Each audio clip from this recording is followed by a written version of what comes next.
Grabe!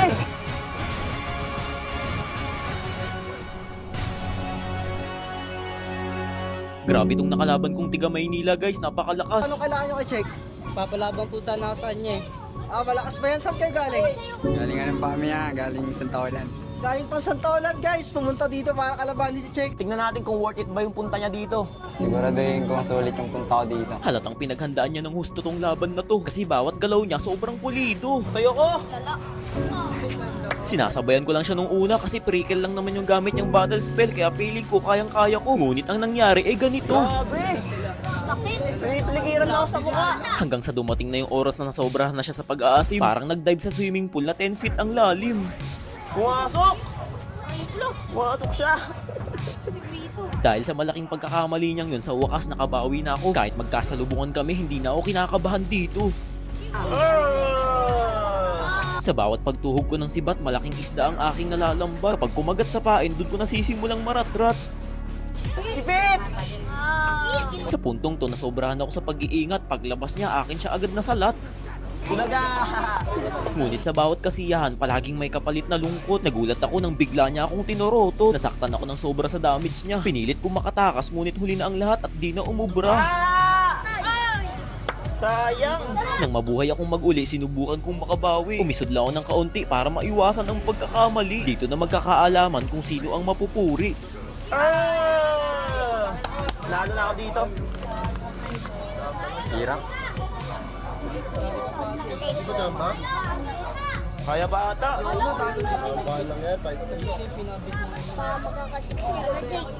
Game, nice game. Nice game, nice game.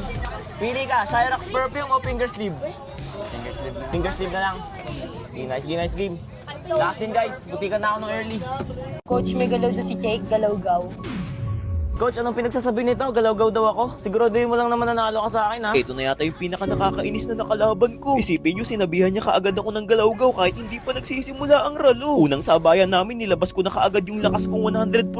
Nakakatawa nga kasi pinitas ko siya habang tumatakbo. Gigil na si coach dito habang yung kalaban tinatawanan pa rin ako. Kaya naman pala kasi sa pangalawang sabayan namin, bigla siyang nagseryoso. Di ko nga akalaing mapipitas niya ako dito guys kasi kita nyo naman lamang na lamang ako sa buhay dyan. Sinakto niya ako sa bato at doon na ako tuluyang nabigyan. Halos madismaya sa akin si coach guys sa isang pagkakamali ko lang. Sinermonan niya ako, nakalamoy ako'y nagkulang. Sabi ko sa kanya, babawi ako ngayon at hindi ko na siya bibiguin. Subalit ng aking sibatin, bakit ganun dun pa ako nabitin? Laking panghihinayang ko guys at napakamot na lang ako sa balakuba. Hindi rin biro to makalaban, talagang sugod ng sugod at gusto akong mawasa. Pero kilala nyo naman ako guys, pagdating sa Mouse Cube, wala pang nakakatalo sa akin. Blow prayer man yan o sipunin. Nang magawa ko siyang patumbahin dito guys, halos lahat ng tao nagpalakpakan. Si coach nga nagawa niya pang titigan yung kalaban. Sa puntong ito, muli ko na naman siyang tinamaan. Laking gulat niya, nandito na ako sa kanyang harapan. Napakaswerte niya nga sa part na to guys kasi akin pa siyang kinaawaan. Tingnan nyo ha, bibigyan ko sana siya dyan pero pinatakbo ko na lang. Minsan kasi guys, binibigyan ko din ng mercy yung mga nakakalaban kong ganyan. Yun ay para lalong ganahan. Nahuli ko siyang nagbo-blue block dito guys kaya sinaldak ko kaagad. Muntikan na nga ako kasi bumawi siya at ako'y kanyang kinaladkad. Pasensya na, di ka swerte ngayon Brad. Bilib na bilib silang lahat sa akin kasi nabaliktad ko pa yun habang siya nalulungkot na ngayon. Ginulat ko siya sa puntong to guys kasi hanggang sa tore pinalagan ko siya. Pinagsisibat at hindi na nakagalaw pa. Pagkabura sa mapa, napatakip kaming lahat sa bunganga at nagpalakpakan rin yung iba. Di ko nga alam guys kung bakit sugod siya ng sugod sa akin. Kala mo talaga may iuubra. Paulit-ulit lang din naman yung nangyayari sa kanya. Tapos yung mga ulti ko sinasalo niya pa. Syempre ako naman tong si Gigil pasikat sa mga nakakakita. Bumilang lang ako hanggang 50 tsaka ako umarangkada. Ilang tusok lang wala na. Medyo napapahanga ko na sa akin si coach dito. Kita nyo napapapalakpak na oh. Bali sunod-sunod na nga pala yung sibat ko dyan guys kasi hindi na rin tumitigil yung pagkasapul sa kanya eh. Kada lusob ko nakakaramdam lang siya ng pigat eh. Pansinin nyo, kada mapipitas ko siya hindi na nakakangiti. Asan na yung angas mo? Hanggang intro lang ba pre? O eto, re-regaluhan kita, itago mo hanggang Disyembre. Gulat lahat ng mga fans eh. Isipin nyo na one hit ko siya doon. Kahit si Oheb hindi magagawa yun. Pero kahit papaano guys, binigyan ko pa naman siya dyan ng pagkakataon. Ginantay ko siyang mabuhay parang muling ibaon. Bali ang ginawa ko na lang pala dyan guys, inantay ko na lang muna yung mga flow ng mga minions ko. Iniisip ko sila na ang bahalang tumapos para ako'y manahalo. Ngunit di ko akalain yung gagawin niya dyan guys. Bigla pa namang sumugod sa akin. Siguro akala niya yun lang ang paraan upang ako'y talunin. Gulat siya dyan guys kung paano ko siya nabigyan.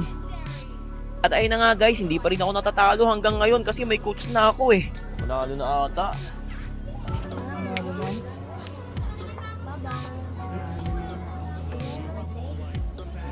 Kaya pa, kaya pa.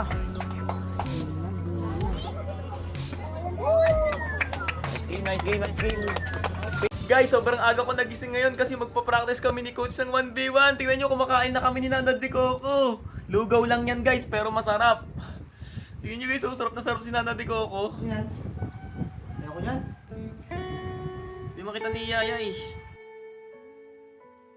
O, di ba? Tignan mo ngayon, gising na tayo, tulog pa rin yung coach mo, tanghali na. Tanggalin mo nga yan. Sa totoo lang, wala namang natutulong sa'yo yan eh.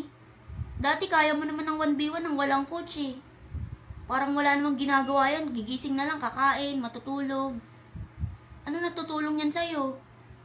Kamaingay, baka marinig ka. Maingay, gisingin mo na nga eh, tanghali na, ano oras na oh. Coach. Coach. Tara, turo mo na ako. May naluto na kayo? Tara. Anong ulam? Ngayong araw guys, ikukwento ko sa inyo yung mga nangyari nung grand final sa MPL. Bali, sinama ko nga pala si Nana de Coco para may taga-video. At syempre, para may taga-kuha ng litrato. Ayan guys, oh, saktong-sakto may nagpa-picture na tao. Bali, mula nga sa Cavite hanggang dito sa Manila, nilakad lang namin. Kasi yung mga galawan ng Team Falcon ay gusto kong panoorin. Habang naglalakad kami, natatanaw ko na kaagad yung Mustang ni Kerax. Grabe, napakakinis kalbo kintab. Parang apoy na lumalagablab. Napakasweet nga namin ni Nana de Coco dito guys habang naglalakad. Siguro nagsiselos na yung isa dyan. Alam nyo na yun, hindi ko napapalanganan. At ay na nga guys, pagkarating ko pa lang agad nila ako namukhaan. Tuwang-tuwa sila kasi nakita nila yung pinakamalakas Mugmos Cube. Ilang sandali lang, nagkatagpo na nga kami nila Kerax at Shira. At syempre, si Ma'am Carla. Feeling ko nga sa pagkakataong to guys, artista ako kasi may lumalapit isa-isa. Ewan ko ba kung ba't nagpapapicture sila sa akin, ayaw naman akong ikis sa mukha. Bali, bago nga pala kami makapasok sa loob ng venue guys, tinanong kami kung meron kaming mga ID. Meron syempre, kaya eto, nakapasok kami ng madali. Kaso bigla akong kinabahan sa sinabi ni Ma'am. Dito pa lang sa entrance, talagang dagsaan na ang mga manonood. Kala nga nila ako si Kyrie. Pati itong si Sir Jose, napangiti. Dumating na nga rin pala dito si Lax. Dito siya nakaupo sa aking unahan. Lax, Ano ka dyan? TLPH or Falcon? Ano, TLPH ako dito. Gate page. Ano to? TLPH. Malakas din kasi yung Falcon sa mga mga recent match nila. Pero TLPH tayo. TLPH tayo. Kahit wala ring Onyx, TLPH tayo. TLPH siya guys. Tingnan natin. Kasi ako Falcon eh.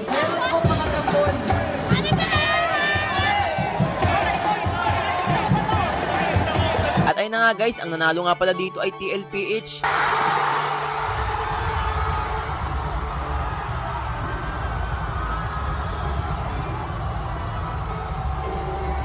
Gustong gusto ko nang umiyak dyan guys kasi natalo yung Falcon. Idol na idol ko pa naman sila since birth.